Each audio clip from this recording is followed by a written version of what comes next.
استاد محترم مفتی مجاہد حسین صاحب قبلہ اکثر فرماتے تھے اور آج بھی ڈنکے کی چوٹ پر اپنی بولی پر قائم ہیں کہ دنیا جہان والوں یاد رکھنا، جس عقیدے پر ہم چلتے ہیں، جس عقیدے پر برہمان کے اکثر مسلموں کی جماعت چلتی ہے، یاد رکھنا وہ کوئی عام مسلک نہیں ہے، بلکہ مسلک اعلیٰ حضرت ایسا مسلک ہے کہ اعلیٰ حضرت نے جو ہم مسلمانوں کو عقیدہ دیا ہے اور ریت کی بنیادوں پر نہ کھڑی ہے، قرآن و سنت ہمارے عقیدے کی بنیاد ریت کی بنیاد نہیں ہے، ہمارے عقیدے کی بنیاد قرآن و سنت کی بنیاد ہے۔ اور اسی بنیاد پر استاد محترم مفتی مجاہد حسین صاحب قبلہ اپنی کتاب وسیلہ نجات میں ارشاد فرماتے ہیں کہ نجات کی افزا سازگار کرتے ہیں، نجات کی افزا سازگار کرتے ہیں یہاں جو شافع محشر سے پیار کرتے ہیں، یہاں جو شافع محشر سے پیار کرتے ہیں، اور جو ہو سکے نا چمن کے کسی گلے تر سے وہ کام دشت مدینہ کی خار کرتے ہیں، وہ کام دشت مدینہ کی خار کرتے ہیں۔ اور آج جب دو بھائیوں میں بدھتا اور اختلاف کی بیج بویا جاتا ہے تو لوگ آپس میں سمبھاونا، آپس میں اتحاد کے بجائے اختلاف کرنے کا پریتن کرتے ہیں، اپنی شکایت نہ جانے کہاں لے کر جاتے ہیں۔ لیکن تاریخ کے اوراق اٹھا کر دیکھو، حضور صلی اللہ علیہ وسلم کے زمانے میں ارے مانو سماج تو دور کی بات رہی، جانور اپنی شکایت لے کر حضور کی بارگاہ میں جایا کرتے تھے۔ استاد محترم فرماتے ہیں کہ وہ اونٹنی ہو کہ ہرنی، سب اپنے درد و علم بیان ان سے سرے رہ گزار کرتے ہیں، بیان ان سے سرے رہ گزار کرتے ہیں۔ اور آخری شعر فرماتے ہیں کہ کرے گا جو بھی اہانت رسول اکرم کی، ذرا جھوم کر بولیے سبحان اللہ، کرے گا جو بھی اہانت رسول اکرم کی، وہ یاد رکھے ہم ایسوں پہ وار کرتے ہیں، ذرا جھوم کر بولیے سبحان اللہ۔ محترم سامعین کرام، اللہ پاک قرآن مقدس میں ارشاد فرماتا ہے، غور سے سنیے گا،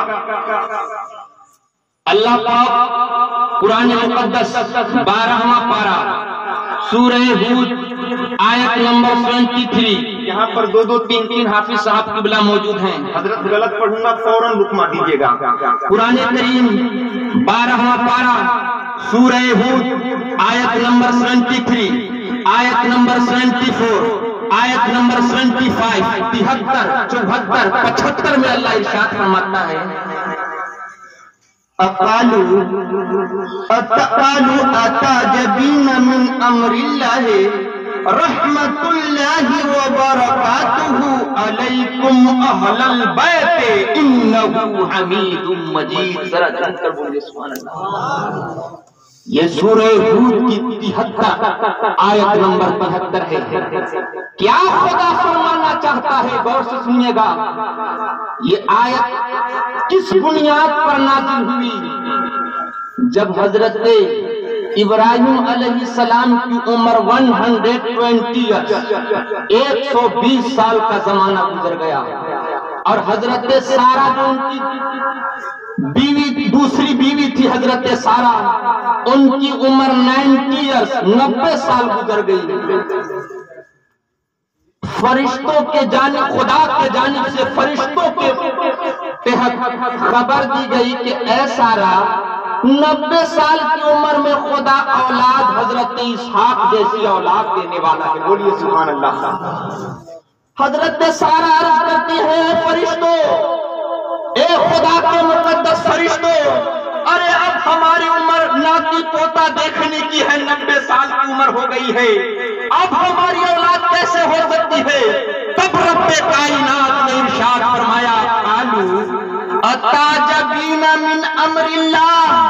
فرشتوں نے کہا خدا کے کام میں تم تعجب کرتی ہو؟ خدا اگر چاہے تو 90 سال کی بات تو دور کی بات رہی، ارے جس خدا کی ذات نے حضرت آدم کو بغیر ماتا پتا بغیر پیرنٹس کے پیدا کر سکتا ہے، تو 90 سال کی عمر دور کی بات رہی، خدا جس عمر میں چاہے سکتا ہے.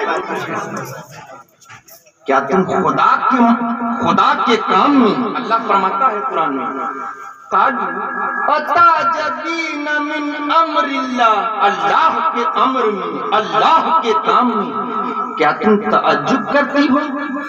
حالانکہ اللہ فرماتا ہے رحمت اللہ وبرکاتہ، بلکہ اللہ کی رحمت بھی ہے تمہارے اوپر، اللہ کی برکت بھی ہے، اور صرف تمہارے اوپر نہیں تمہارے سب گھر والوں کے اوپر ہے. اب جانتے ہیں یہی والی آیت غوث پاک کی پیدائش کب ہوئی تھی؟ آپ لوگ جانتے ہیں سن 420 ہجری میں، 470 ہجری میں غوث پاک کی پیدائش ہوئی. اور جانتے ہیں وفات کب پائے؟ سن 561 ہجری میں غوث پاک کی وفات ہوئی. کتنا زمانہ ہوا؟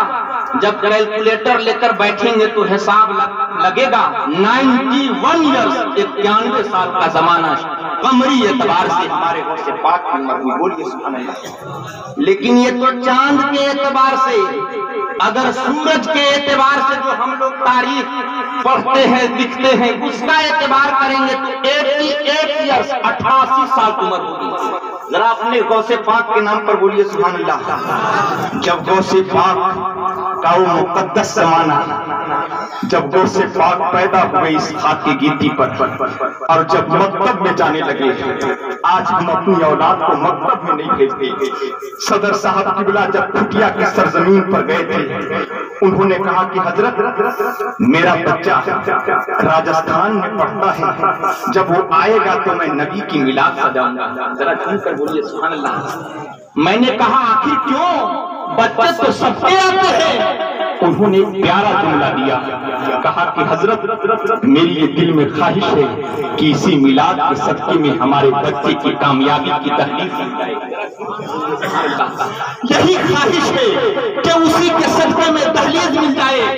غوث پاک جب بچپن کے عالم میں مدرسے میں جا رہے ہیں، بہجت الاسرار آج سے 700 ایئرز، 700 سال پہلے یہ کتاب لکھی گئی. حضرت بہجت الاسرار میں یہ واقعہ درج ہے کہ جب غوث پاک مدرسہ جانے لگا تو بائیں جانب فرشتوں کی تعداد، دائیں جانب فرشتوں کی تعداد، پیچھے فرشتوں کی تعداد. اور جیسی غوث پاک اس مکتب میں پہنچے، ایک ہوتا ہے مکتب جو گاؤں میں چلتا ہے، اور ایک ہوتا ہے ادارہ جہاں پر بچے پرویش کرنے کے بعد قیام کرتے ہیں. مکتب میں جیسے پہنچے، فرشتوں نے عربی زبان میں کہا افسحوا لولک اللہ، افسحوا لولک اللہ، اے لوگوں اللہ کے ولی کے لیے جگہ دو، اے لوگوں اللہ کے مقدس ولی کے لیے جگہ دے دو. غوث پاک عرض کرتے ہیں کہ جب اس بات کو میں نے اپنے کانوں سے سنا، ہمیں احساس اور انوبھو ہی نہیں یقین ہو گیا کہ خدا کی بارگاہ سے ہم عام مانو بن کر اس سنسار میں جنم نہیں لیے ہیں، بلکہ اس سنسار میں، اس کائنات میں اگر خدا نے کسی بنیاد پر اگر ہمیں اس سنسار میں جنم دیا ہے تو لوگوں کی ہدایت. ذرا جھوم کر بولیے سبحان اللہ. واہ غوث پاک کی ذات. جب غوث پاک کی بارگاہ میں غور سے سنیے گا. یہاں پر بہت سارے ہمارے مہمان لوگ آئے ہیں, مکھیا صاحبان لوگ آئے ہوئے ہیں. جب غوث پاک کی آج ہم اپنے بچے کو مدرسہ سے دور رکھتے ہیں, یاد رکھیے گا قرآن مقدس میں جس طرح اللہ نے فرمایا پڑھو اللہ کے نام سے, اور جب خدا نے اقرا کا لفظ کہا وہاں پر ہندی پڑھنے سے منع نہیں فرمایا, انگلش پڑھنے سے منع نہیں فرمایا, دنیا کی کوئی علم پڑھنے سے منع نہیں فرمایا, لیکن اللہ نے مفہوم بتایا ہر وہ علم ویکتی سیکھے گا جو جس علم میں شریعت کی کوئی مخالفت نہ ہوتی وہ ہر علم سیکھا جائے گا, ہر اس شکشا کو پراپت کیا جائے گا, ہر اس شکشا کو گرہن کیا جائے گا جس شکشا میں کوئی شریعتی اعتبار سے ٹوٹی نہ ہو, کسی پرکار کی کوئی ہر شکشا. جب غوث پاک کی بارگاہ میں ایک خاتون پہنچتی ہے, غور سے سنیے گا, اپنی 7 سال کا بچہ لے کر حاضر ہوتی ہے, عرض کرتی ہے یا غوث پاک ہماری ایک اولاد ہے, ہمارا کوئی پرورش کرنے والا نہیں ہے, دنیا جہان کی کوئی ایسا ویکتی نہیں ہے جو ایک لقمہ کے لیے میرے ہاتھ پر رکھے, لیکن میں اس بچہ کو عالم دین بنانا چاہتا ہوں. سبحان اللہ. جب وہ بچہ غوث پاک کی بارگاہ میں پلنے لگا, 2 مہینہ کا وقت گزرا, 3 مہینہ کا وقت گزرا, جب خاتون پہنچتی ہے دیکھنے کے لیے کہ چلو میں اپنے لال کو دیکھ لوں کہ میرا لال کیسا ہے, عرض کرتے ہیں بہجت الاسرار میں صاحب کتاب کہ جب عورت پہنچتی ہے, غور سے سنیے گا, کیا دیکھتی ہے کہ عورت کا بچہ سوکھی جو کی روٹی کھا رہا ہے, اور غوث پاک کے ساتھ جتنے علماء بیٹھے ہیں وہ بڑی بڑی گوشت کی روٹیاں کھا رہے ہیں, عورت کا دل پاش ٹکڑا ٹکڑا ہو جاتا ہے.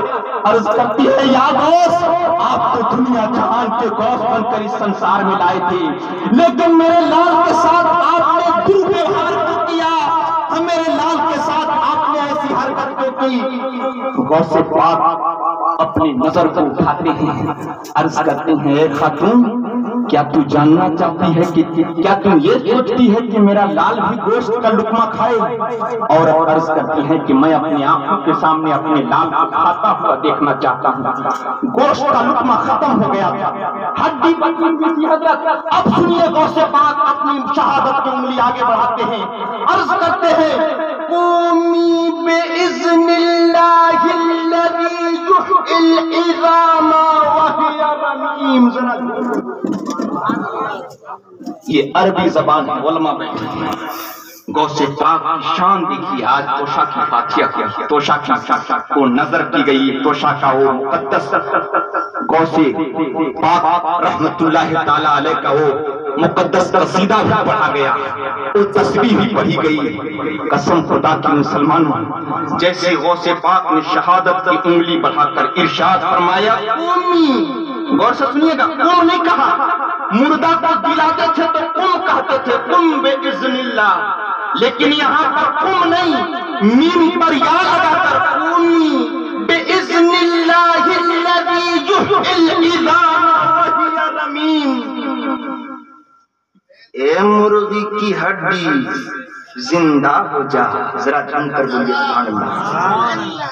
اے مرغی کی ہڈی زندہ ہو جا, کیسے زندہ ہو جا, یحیی العظام وہی رمیم, اس رب کائنات کے نام سے زندہ ہو جا جو رب کائنات گلی سڑی ہڈیوں کو زندہ فرماتا ہے.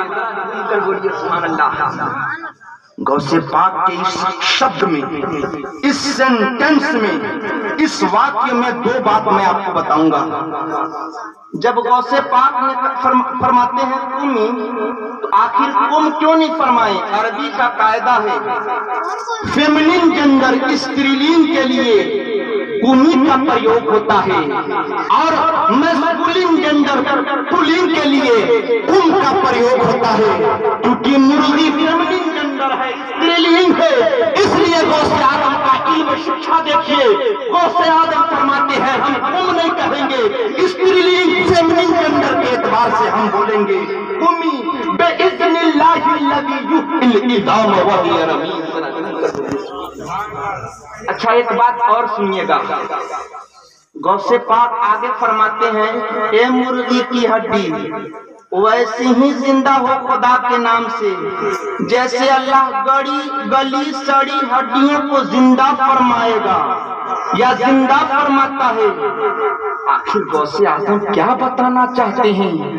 بتانا چاہتے ہیں قیامت تک کے آنے والے تمام منشیہ ذاتی کے فیکٹریوں کے لیے، اے اس سنسار میں پڑنے والے منشیوں، اے اس سنسار میں جنم لینے والے انسانوں، یاد رکھنا بھلے تمہاری موت کسی بھی استھان پر ہو جائے، بھلے تمہیں کوئی جانور نکل جائے، بھلے تمہیں اس سنسار کا کوئی بڑا سمندر اپنے اندر پوست کر لے، سڑ جائے گی ہڈی، گل جائے گی ہڈی، لیکن کل میدان محشر میں اسی سڑی گلی ہڈیوں سے اللہ تمہیں زندہ فرمائے گا۔ یہ بات ارشاد فرمانا چاہتے ہیں اے بندے آخرت کو بھولنا مت، خدا کو بھولنا مت، دولت تو آئے گی، ایک نہیں ہزار آئے گی، ورنہ غوث پاک نے حضرت ارشاد فرماتے ہیں لو القیت سری فوق میت لقام بقدرت المولا تعالی۔ اللہ کے مقدس ولی فرماتے ہیں، غور سے سنیے گا، یہ غوث پاک کا جملہ ہے، یہ کسی عام انسان کا نہیں ہے۔ غوث پاک فرماتے ہیں کہ لو القیت سری، اگر میں اپنی راز، اپنا بھید اگر کسی مردہ پر ڈال دوں نا، غور سے سنیے گا، لو القیت سری فوق میت، کسی بھی مردہ ڈیڈ باڈی پر اگر میں اپنی راز، اپنا بھید ڈال دوں نا، لقام بقدرت المولا تعالی، تو خدا کے قدرت سے، اللہ تعالیٰ کے قدرت سے وہ مردہ زندہ ہو جایا۔ نعرہ تکبیر، نعرہ رسالت، صدقہ اعلی حضرت فیضان حضور غوث اعظم، نعرہ تکبیر، واہ واہ۔ آخری بات، ایک عیسائی، آج آپ لوگ لبنان کا نام سن رہے ہوں گے، سیریا کا نام سن رہے ہوں گے، اور سیریا ہی نہیں، ملک شام، ہم لوگ اردو میں ملک شام ہی دیکھیے، ہمارے صدر صاحب بار بار آ رہے ہیں، غور سے سنیے گا، ملک شام اردو زبان میں کہا جاتا ہے، لیکن ہندی اور انگلش زبان میں اس کو SYRIA سیریا کے نام سے جانتے ہیں۔ آپ جانتے ہیں میدان محشر کہاں قائم ہوگا؟ اس سنسار میں 200 تقریباً 6 کنٹریز ہیں، 206 ممالک ہیں، لیکن کسی بھی ملک میں میدان حشر قائم نہیں ہوگا۔ کہاں پر قائم ہوگا؟ سیریا میں۔ پڑھیے گا بہار شریعت، در مختار کے حوالے کے ساتھ ہمیں بہار شریعت لکھتے ہیں۔ بات ختم کر دے کیا؟ اگر اچھی لگ رہی ہے بات تو ذرا جھوم کر بولیے سبحان اللہ۔ سیریا میں جو ملک شام ہے، اس سنسار کو سمیٹ دیا جائے گا، اس پورے برہمان کو سمیٹ کر، اور سیریا کا جتنا استھان ہے اس استھان میں دھرتی لوہا کی نہیں ہوگی، چاندی کی نہیں ہوگی، ایلومینیم کی نہیں ہوگی، اس وقت دھرتی تانبے کی ہوگی۔ ذرا جھوم کر بولیے سبحان اللہ۔ اسحاق علیہ السلام ابراہیم علیہ السلام کے بیٹے، اور اسحاق علیہ السلام کے بیٹا کا نام جانتے ہیں یعقوب علیہ السلام، اور یعقوبی علیہ السلام کو جتنے اسرائیلی لوگ ہیں، اسرائیل اپنے آپ کو جو یہودی کہتے ہیں، یہ سب انہی کے فالوور اپنے آپ کو انویائی کہلاتے ہیں۔ ایک شخص آیا، عیسائی تھا اور مسلمان، دونوں آپس میں لڑ گئے۔ قسم خدا کی، اللہ پاک مولانا اعجاز انجم جیسی شخصیت آپ کے علاقے میں دیا ہے، بہت خوشی ہوتی ہے ان کے سامنے ان سے ملاقات ہوتی ہے تو بہت خوشی ہوتی ہے۔ مفتی مجاہد حسین صاحب قبلہ ان کا اکثر نام لے کر کہتے ہیں کہ اگر خوش مزاج عالم دیکھنا ہو، دل بہار عالم دیکھنا ہو تو مولانا اعجاز، بولیے سبحان اللہ۔ ایک عیسائی اور مسلمان کی آپس میں لڑائی ہو گئی اور دونوں پہنچے حضور حضرت عیسیٰ حضرت غوث پاک کی بارگاہ میں۔ حضرت غوث پاک نے ارشاد فرمایا، کیوں اپنے آپ میں وردھتا کی بیج بو رہے ہو؟ عیسائی عرض کرتا ہے کہ دیکھیے نا، یہ اپنے نبی کو کہہ رہا ہے کہ عیسیٰ علیہ السلام سے بڑے پیمانے پر ہیں، اور عیسائی کہہ رہا ہے کہ نہیں، ہمارے عیسیٰ علیہ السلام حضور صلی اللہ علیہ وسلم سے زیادہ مرتبہ والے ہیں۔ اتنا کہنا تھا کہ غوث پاک عرض کرتے ہیں رضی اللہ تعالیٰ عنہ، اے عیسائی، کس بنیاد پر تم عیسیٰ علیہ السلام کو حضور علیہ السلام سے زیادہ مرتبہ دے رہے ہو؟ عیسائی کہنے لگا کہ عیسیٰ علیہ السلام مردوں کو زندہ کرتے تھے۔ غوث پاک عرض کرتے ہیں کہ مردوں کو زندہ کرنے کی بنیاد پر عیسیٰ علیہ السلام کو افضلیت کرتے ہو؟ چلو قبرستان میں